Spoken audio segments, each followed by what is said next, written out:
Hi friends, நம்ம இன்றைக்கி வந்து ஒரு காஃபி போடுற டைமில் எப்படி வந்து சாம்பார் செய்கிறது பார்க்கலாம்.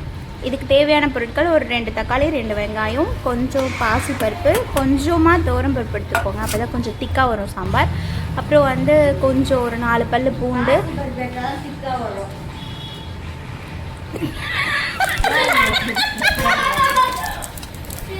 கைஸ் இப்படி தான் கைஸ் பண்ணுவாங்க அவங்க. அப்புறம் கொஞ்சமாக இந்த பக்கம் நம்ம தாளிப்புக்கு தாளிச்சிடணும். தாளிச்சிட்டு பிறகு பால் இந்த சைட் காஞ்சிருச்சு. அதில் காஃபி தூள் போட்டுட்டு நம்ம வந்து இப்போ வந்து காஃபி வந்து ஆற்றுறோம். அந்த டைமில் நமக்கு வந்து குக்கர் வந்து விசில் வந்துட்ட பிறகு அது லைட்டாக வந்து மசிச்சுட்டு தண்ணி ஊற்றி வேணும்னா நம்ம டேஸ்ட்டுக்கு வந்து 2 மாங்காய் போட்டோன்னா நல்லா டேஸ்ட்டு சூப்பராக இருக்கும் கைஸ். முக்கியமாக இந்த உப்பு கொஞ்சம் போட்டு